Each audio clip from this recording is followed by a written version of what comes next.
Well, welcome. I'm just kidding. Hi. So today I wanted to talk a little bit on some of the basics of engaging in heaven and what that is about. And so I'm going to share some of my own experiences and also talk a little bit about intimacy with God. Because these are foundational things to engaging in heaven. One of the things that you will learn is that the more intimacy you have with God through Jesus or the Father, with the Holy Spirit, of course, the more intimacy you have, the more access you're able to have in the heavenly places. Okay, so basically, the more intimacy you have, it sets you up for more authority, more responsibility, all of that sort of thing. But if you have struggled with intimacy in your walk with God, then that is what you're going to be doing in the heavenly places, is working on intimacy. Okay, so that always is the foundation of everything. So you may only be able to go a few places in the heavenly realms at first, and that is okay, because that's like the sweetest part anyway, is intimacy with God. And so you'll get to spend the majority of your time working on intimacy.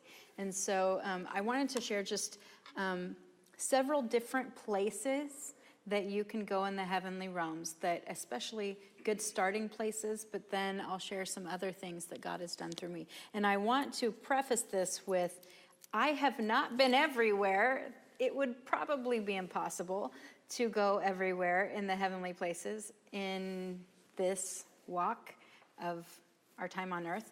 I don't know that for sure, but I would venture to guess that we will never get to everything, that it will take an eternity, because God is just that big, and he keeps creating, and we keep creating. And so because of that, there's more and more and more to experience.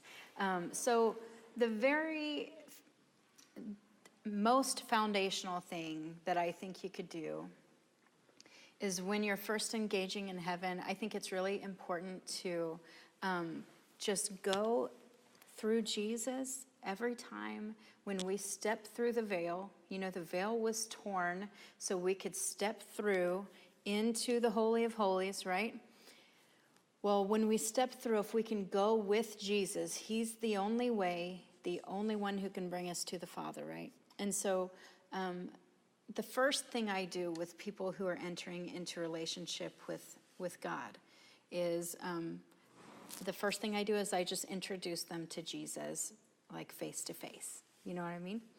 And when I do this, I like through evangelism, you know what I mean? When they're first, okay, I want to trust God with my life. I want to be a follower. I want to give everything I have to him. Then I introduce them to Jesus, and then I have Jesus take us into the mobile courts, the court of accusations.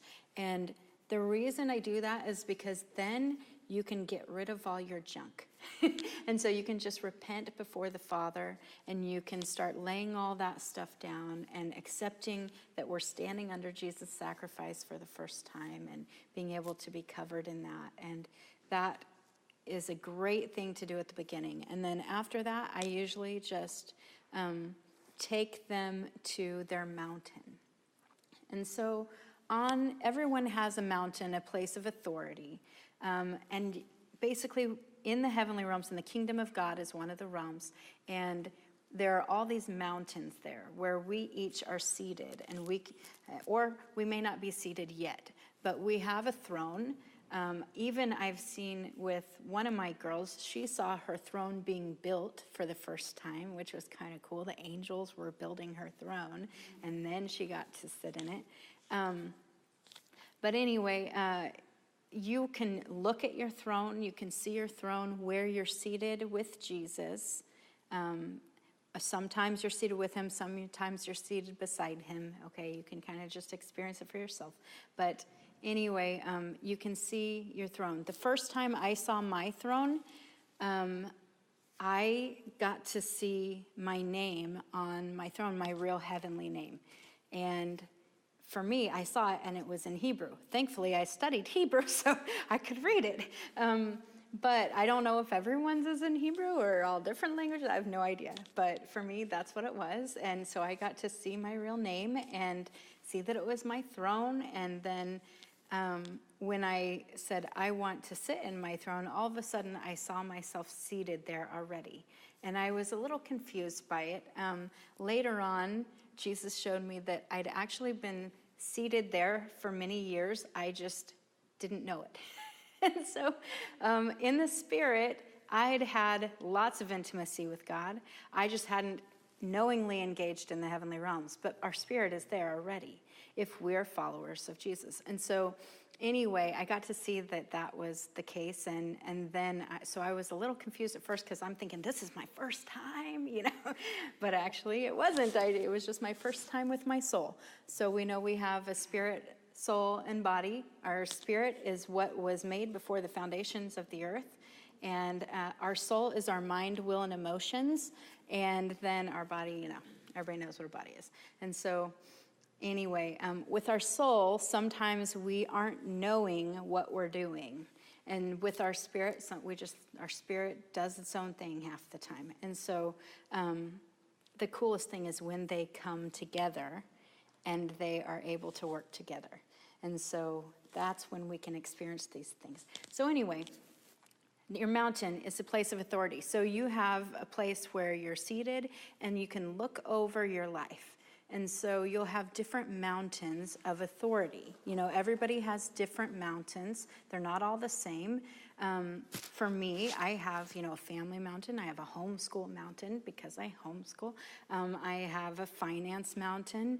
I have several different mountains. And this is where I look over and see what's going on. And I'm able to see, is the enemy coming into my life? Okay, I need to cut that off. Or I can go and release anything that God has given me. So he's given all of us promises. He's also given us, heavenly gifts, right? And so I can go there and release peace over my mountain. I can release reconciliation over my mountain, or I can release finances over my mountain. I can release favor over my mountain. This is a good place to start. Hi there. Anyway, as we are going along, then he'll bring us to other places. Another place that almost everybody can go is, or maybe everybody I know has been able to go there, is to the river of life.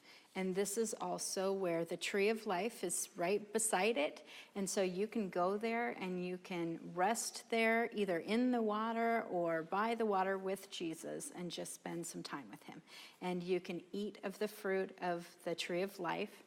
And you can also, he can reveal things to you there. You can spend time getting to know him, or you can just rest because you need some rest. You can receive healing there. There are lots of things that you can do there.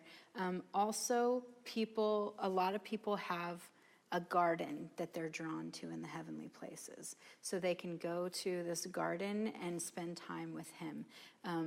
I have this, this different place that it's in the same realm as the tree of life and the river of life, but it's a little bit in a different place, and it's where this beautiful garden with lots of flowers are, and he will lead me through and teach me things there.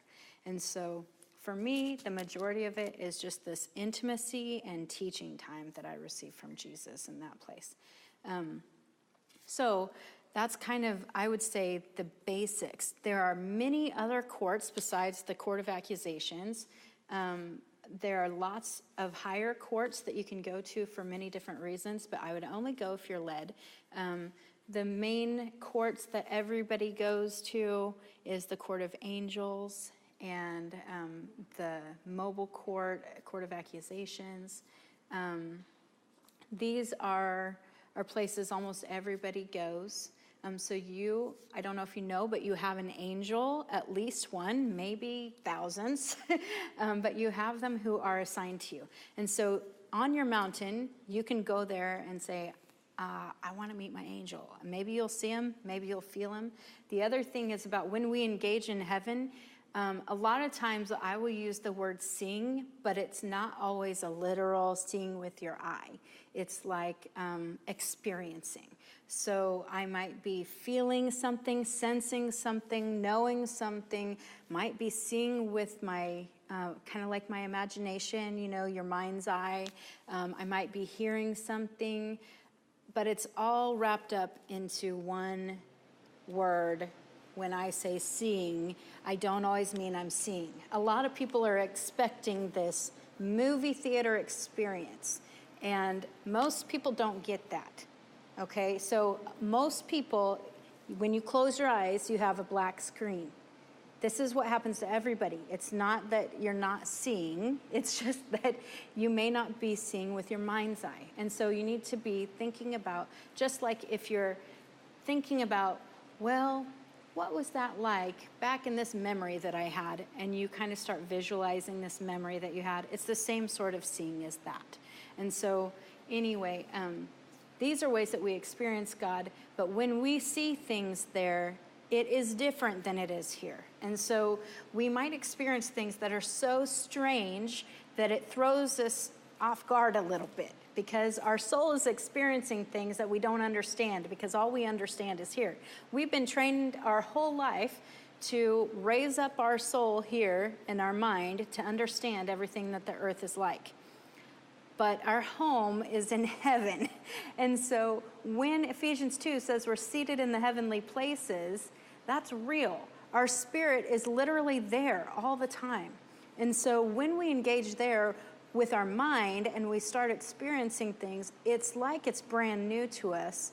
We may not understand why we know things or why we experience things, but it's new and it's different. And so I would just let yourself go according to Jesus, go wherever he tells you, do whatever he tells you to do, and just be open to receiving whatever that is. As long as you are trusting that you're not just making it up, which is hard at first because you question, okay, that's weird. I must have just made that up. This is what I used to do. I used to go, okay, that's a little crazy. That my imagination was going wild. I thought that at first, and then I would hear other people having the same experiences, and I'm like, this is real. And so it's unreal to us here, when, okay, I've had so many strange experiences, but one of the things that is interesting is, well, for years, I've been able to see the spirit realm here on earth, you know what I mean? There's a spirit realm that's here, and so you can see lots of, demons, angels, things like this in the spirit realm here. Some people can see it, some people can't. I just always have been able to, just like my sister. And so this is my sister, by the way. But this is a lot different than it is there. So the funny thing is like, I'll see demons here that just look awful and scary and all of that. When we're in the heavenly places, like in the kingdom of God over our mountain, and we see demons, they're like little sissies. I mean, nothing to be scared of. We're just like, yeah, stomping you out. It's just really easy to deal with them because they are not as bad as they are here. The other thing is, angels look different here than they do there. So you might come across the same angel, be able to interact with the same angel, and it looks completely different here than it does in the heavenly places. Right, Kim? Yes. Yes. So anyway, they can make themselves look huge here, and you're like, whoa, this is amazing. And then you go there, and they're just like a normal guy, and you're like, oh, well, hello. And so anyway, it's very different. It's kind of confusing sometimes because then you're like, wait, did I really experience that same thing then? But you learn that you do. And so a lot of times you'll be given stuff in heaven and you'll be told to eat it. And you're like, I'm supposed to eat a scroll? How? Okay, that doesn't make sense to me.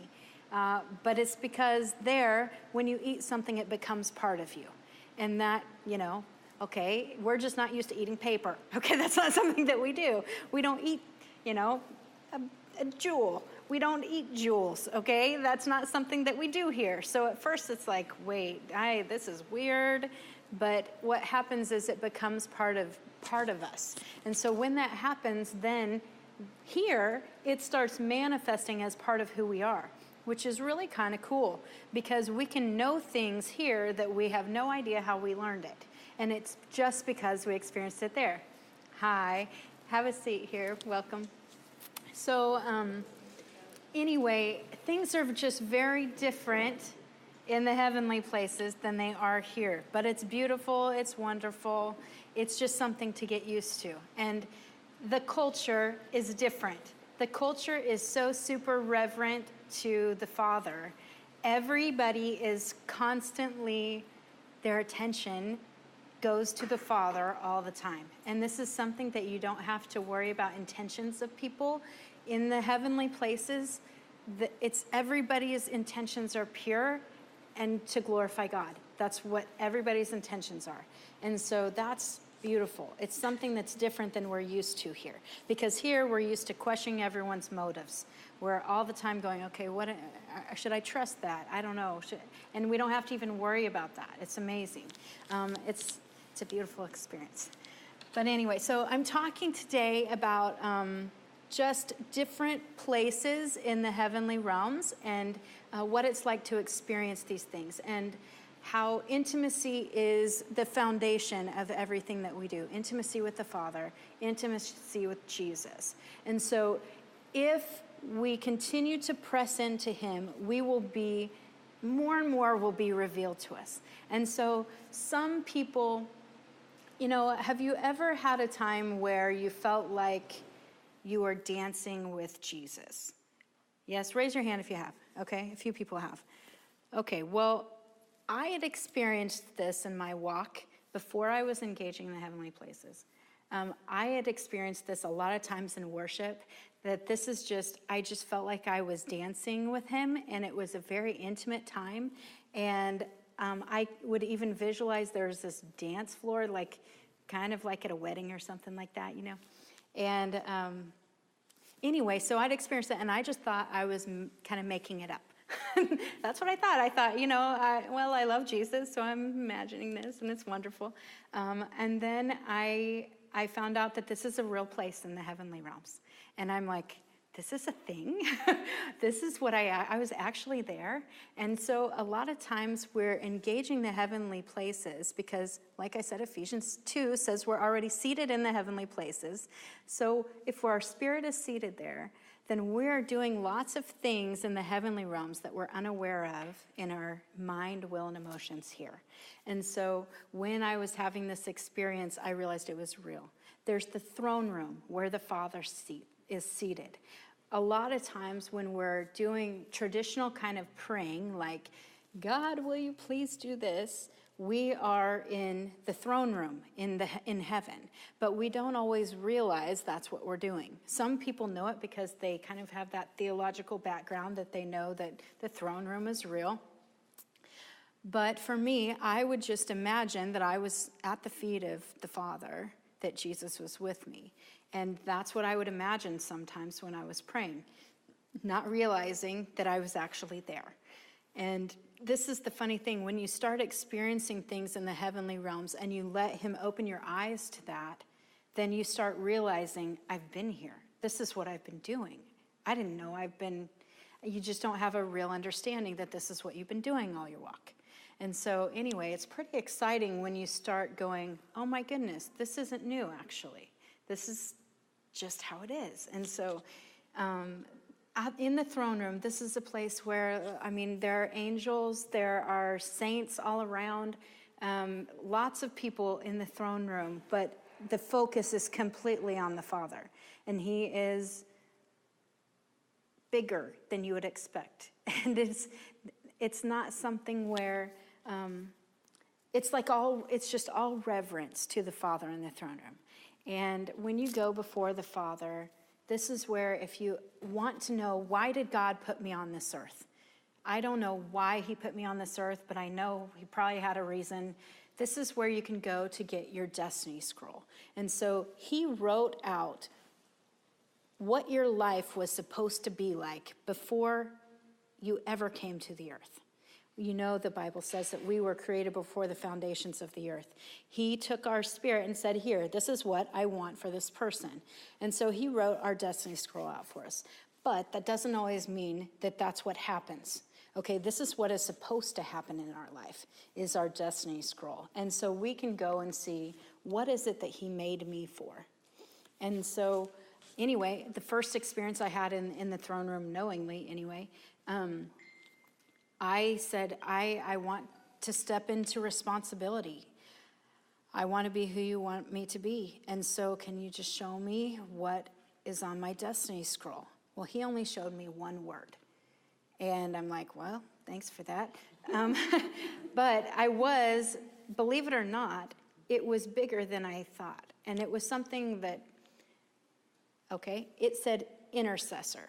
Well, my whole life people call me intercessor, and I'm like, well, I don't know, whatever. But this was different. I just knew it meant something different than what I'd always thought it meant. I thought intercessor was just someone who prayed and, prayed for other people a lot, okay? That's what I always thought intercessor was. But when he showed me this, I knew what it was, is I was supposed to lead other people into the heavenly places. And immediately, I just said, but God, I'm not worthy of that. And he rose up with more authority I've ever seen him have.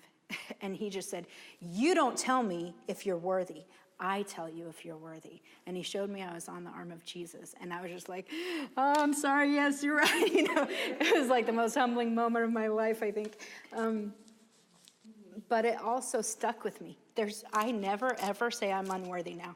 I'm like, nope. He says I'm worthy. It's not up to me. And so anyway, when we have these kind of experiences with God, it changes you. It changes everything. Something that should, probably took me my whole life saying I'm unworthy, I'm unworthy, I'm unworthy. All of a sudden, it's done. It's over. That's it.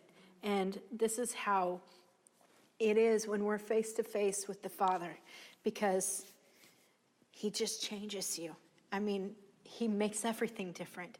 He can take an addiction and it's just like done, over, no more. And it's strange to even think when we go our whole lives striving in our own power, trying to overcome things, and he can just change it in a moment, it's over, and you'll never go back. And not only will you never go back, you'll never want anything but him. It'll be everything. And so this is, for me, every single experience I've had in the heavenly realms.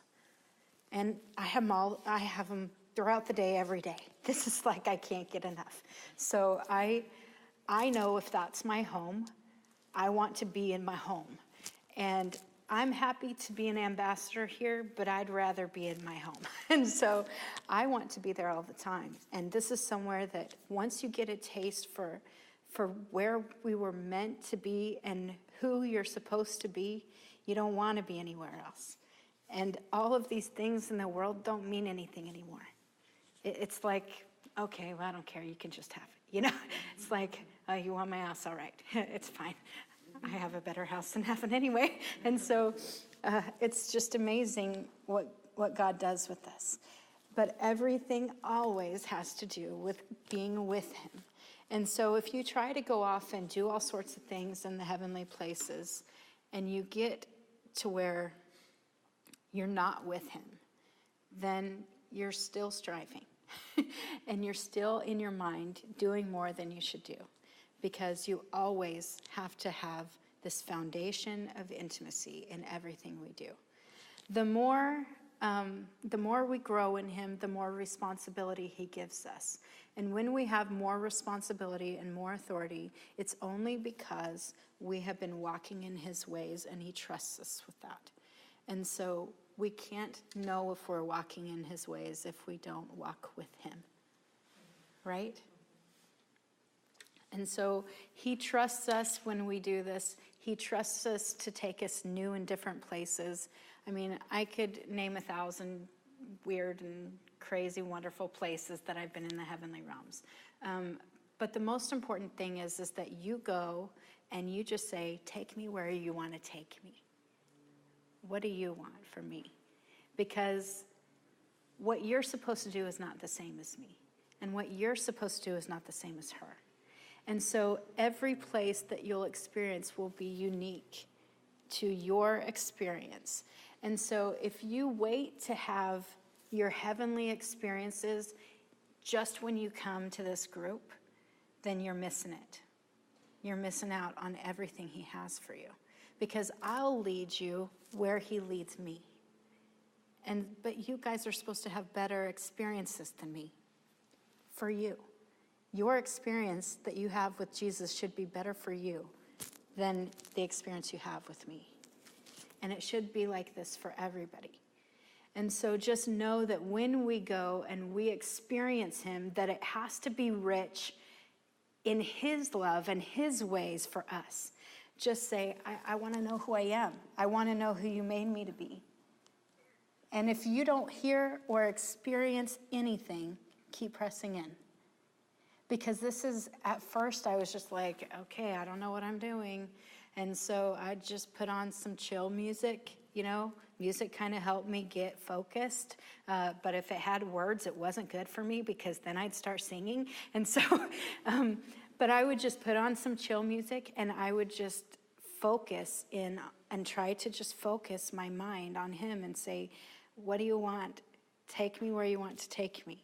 And at first, sometimes I would just sit there and kind of be in his presence, and that was it. And then all of a sudden, it'd be like, oh my goodness, I'm walking through this field of grass. This is interesting.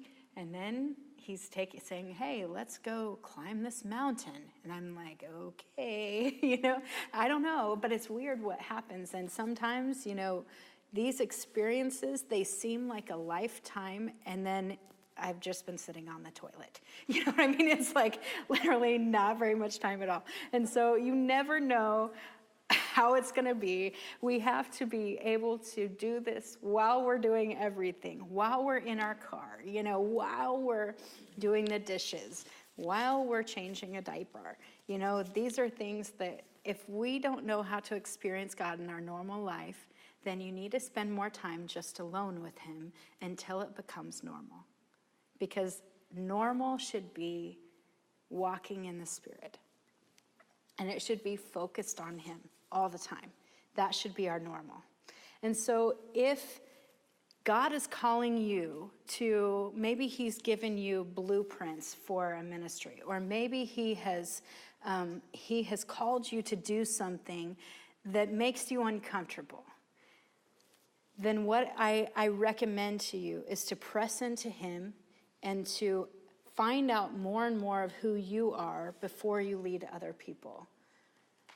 But if it's time and you've been doing that for a while, press into him and just share your experiences with other people. Because this is what I'm doing.